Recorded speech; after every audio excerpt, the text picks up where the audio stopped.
ఏపీలో బీసీ రిజర్వేషన్లపై కోర్టులకు వెళ్లేది చంద్రబాబే వద్దని చెప్పింది బాబే. కోర్టుకు వెళ్లొద్దని దొంగేడుపులు ఏడ్చింది చంద్రబాబే అని మండిపడ్డారు. బీసీల అభ్యున్నతికి నిజాయితీగా కృషి చేసింది వైఎస్ఆర్సీపీఏ. మా కేబినెట్ లో 11 మంది బీసీలకు మంత్రి పదవులు ఇచ్చామని వైఎస్ జగన్ వెల్లడించారు. ఈరోజు రాష్ట్రంలో ఏ పంటకు కూడా గిట్టుబాటు ధర లేని పరిస్థితి ఈరోజు తీసుకొచ్చినాడు చంద్రబాబు నాయుడు గారు గవర్నమెంట్లో. మా హయాంలో సీఎం యాప్ అని ఉండేది, continuous monitoring of agricultural price and procurement అని. ప్రతి ఆర్బీకే పరిధిలోనూ పోస్టులు డిస్ప్లే అయ్యేటివి గిట్టుబాటు ధరలు ఇవి అని. ఆ ఆర్బీకే పరిధిలో ఆ గిట్టుబాటు ధరలు రాని పరిస్థితి ఎక్కడైనా ఉంది అని అంటే అగ్రికల్చరల్ అసిస్టెంట్ హూస్ అన్ అగ్రికల్చరల్ గ్రాడ్యుయేట్ వెంటనే ఆ సీఎం యాప్ ద్వారా అలారం మోగిచ్చేవాడు.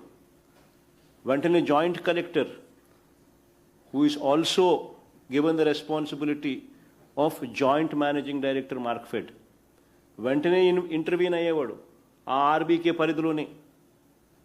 వెంటనే పంటలు కొనుగోలు చేసేవాడు, కాంపిటీషన్ క్రియేట్ చేసేవాడు. ఆ కాంపిటీషన్ క్రియేట్ చేయడం వల్ల రేట్లు పెరిగేటివి. వ్యవస్థను పూర్తిగా నాశనం చేశాడు చంద్రబాబు నాయుడు గారు.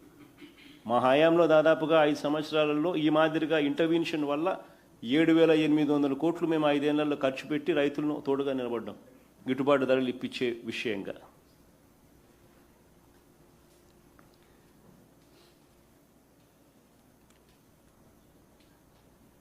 చివరికి రైతులకు 0 వడ్డీ పథకాన్ని కూడా చంద్రబాబు నాయుడు గారు రద్దు చేసినారు.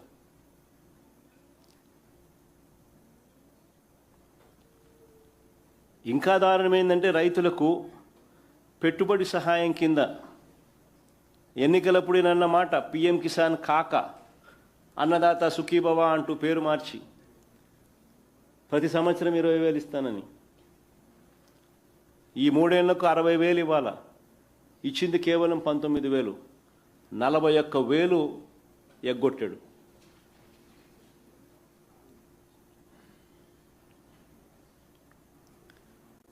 ఇంత తీవ్రమైన పరిస్థితుల నేపథ్యంలో రైతులను, రైతు కూలీలను, ప్రజలను చంద్రబాబు నాయుడు గారు ఆదుకున్నాడా అని అడుగుతా ఉన్నా. అసలు ఆదుకునే ప్లాన్ ఏదైనా ఉందా చంద్రబాబుకు అని అడుగుతా ఉన్నా, క్వశ్చన్ చేస్తా ఉన్నా.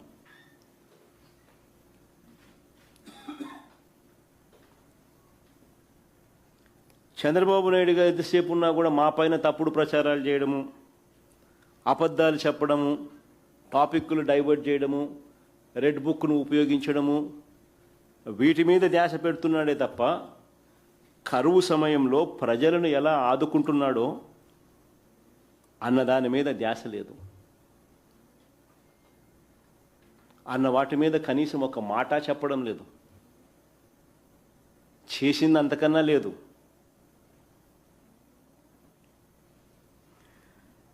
జూన్, జూలై, ఆగస్ట్, సెప్టెంబర్ మామూలుగా ఈ 4 నెలలు వర్షాలు పడతాయి. ఈ సౌత్ వెస్ట్ మాన్సూన్స్ అప్పుడే ఖరీఫ్ కూడా నడుస్తుంది. అలాంటప్పుడు జూన్ అయిపోయింది, జూలై అయిపోయింది. జూను జూలైలోనే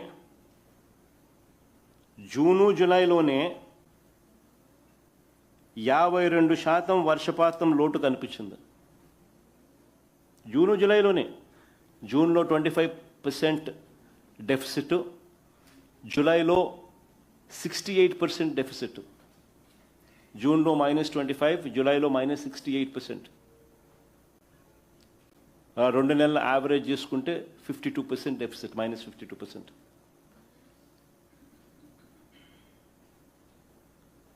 మరి నేను అడుగుతా ఉన్నా, జూను జూలైలోనే, జూలై ముగిసేలోగానే నీకు 52% డెఫిసిట్ కనిపిస్తూ ఉన్నప్పుడు మీ కంటింజెన్సీ ప్లాన్ ఎందుకు కిక్ఇన్ కాలేదు అని అడుగుతున్నా. కంటింజెన్సీ ప్లాన్ కిక్ఇన్ అయిపోయి ఉండాలి కదా, అంత డెఫిసిట్ కనిపిస్తూ ఉన్నప్పుడు. కిక్ఇన్ అయి ఉండాలి. ఆగస్టులో దాని అమలు కూడా అయి ఉండాలి. ఆగస్టులో దాని అమలు కూడా అయి ఉండాలి. కనీసం అప్పుడైనా రైతులకు ఏదైనా నువ్వు ఆల్టర్నేట్ విత్తనాలు గన ఇచ్చి ఉంటే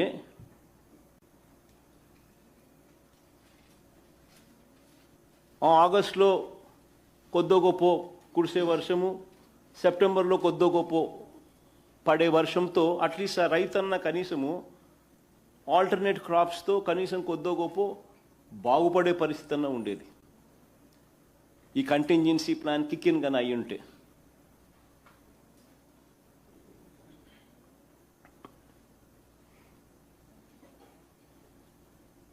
నేను అడుగుతా ఉన్నా, ఎంతమందికి మీరు ఉచిత విత్తనాలు ఇచ్చినారని అడుగుతా ఉన్నా.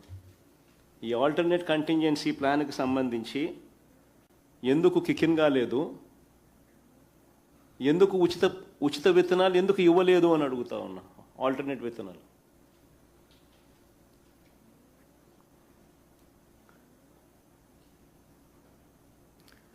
అలసందలు, ఉలవలు, నువ్వులు, మినుములు, పెసులు, జొన్నలు, సజ్జలు, ఇటువంటి అన్ని ఆల్టర్నేట్ విత్తనాలు ఎందుకు ఇవ్వలేదు?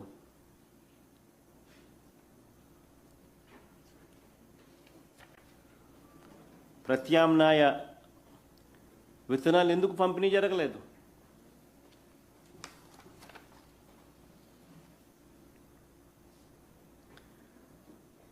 ఇప్పటికే పంటలు వేసుకొని దెబ్బతిన్న వారికి ఏం సహాయం చేశారు?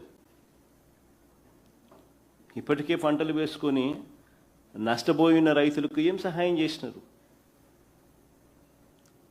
వర్షపాతం జూలై చివరి నాటికి -52% లోటు ఉంటే, అలాంటి పరిస్థితుల్లో డ్రౌట్ మానిటరింగ్ సెంటర్స్ పూర్తి స్థాయిలో యాక్టివేట్ అయి ఉండాలి. డిస్ట్రిక్ట్ అగ్రికల్చర్ కంటింజెన్సీ ప్లాన్స్ పూర్తిగా యాక్టివేట్ అయి ఉండాలి. క్రైసిస్ మేనేజ్మెంట్ ప్లాన్స్ అమల్లోకి వచ్చి ఉండాలి. ప్రతి జిల్లా డ్రౌట్ కంటింజెన్సీ సెల్ ప్రతి జిల్లాలోనూ ఏర్పాటు అయి ఉండాలి. కంటింజెన్సీ ప్లాన్ ప్రకారం drought resilient short duration seed stock కూడా పంపిణీ కూడా రైతులకు అయి ఉండాలి.